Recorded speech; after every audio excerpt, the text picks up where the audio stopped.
Good morning. My name is Whitney Fauntleroy. I'm one of the pastors here at Westminster Presbyterian Church. This morning, I wanted to read a little bit from 1 Samuel. As many of you know, Samuel was a prophet, and he was a prophet during a lot of times of transition. First, the transition from judges to kings, and then from Saul to David. This is a reading from 1 Samuel 7. Then Samuel said to the whole house of Israel, "If you are turning to the Lord with all your heart, then get rid of all the foreign gods and the Astartes you have. Set your heart on the Lord. Worship him only. Then he will deliver you from the Philistines' power." So the Israelites got rid of the Baals and the Astartes and worshiped the Lord only. Next Samuel said, "Assemble at all Israel at Mizpah. I will pray to the Lord for you."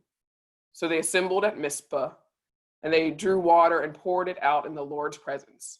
They fasted that same day and confessed, "We have sinned against the Lord." Samuel served as judge of the Israelites at Mizpah. Then, when the Philistines heard that the Israelites had assembled at Mizpah, the Philistine ruler went up to attack Israel. When the Israelites learned of this, they were afraid of the Philistines.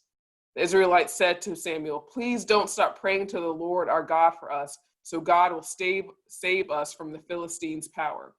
So Samuel took a suckling lamb and offered it as an entirely burnt offering to the Lord.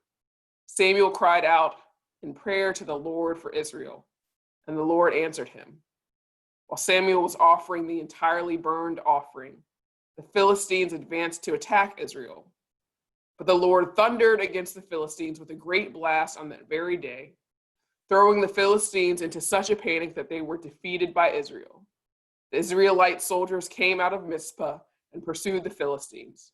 They struck them down until they had reached the place just below Beth-kar. Then Samuel took a stone and set it up between Mizpah and Jeshanah. He named it Ebenezer, explaining, "The Lord helped us to this very point." Friends, this is the word of God for the people of God. I want to apologize first for my Hebrew. I should have looked up pronunciations. But I wanted to read this because in this past week or so, I have read or heard about statues and buildings in my hometown of Raleigh, North Carolina, that have either been taken down by our own citizens or by the legislator because the images on these stones, there are likenesses of white supremacists, or because they celebrate the Confederacy. And in light of many communities reckoning around racism, it seems that the time has come that they are no longer appropriate. For many has seemed like it is a great time to literally take down structures of racism and white supremacy. The conversation and the action may be long overdue, but reading this passage in Samuel got me to thinking about what it might mean for the Lord to help us, when not just at this point, but from this point.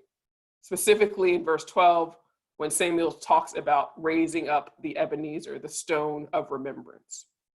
What might it mean for the Lord to help us today on June 24th?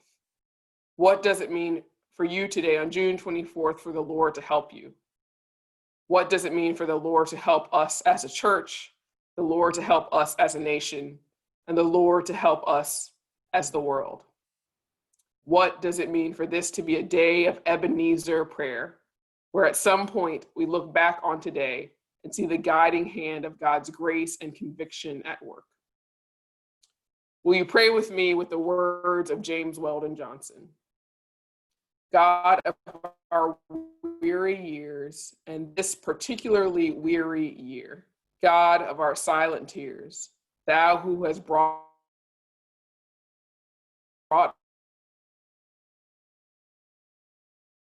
us true to our God, true to our native land.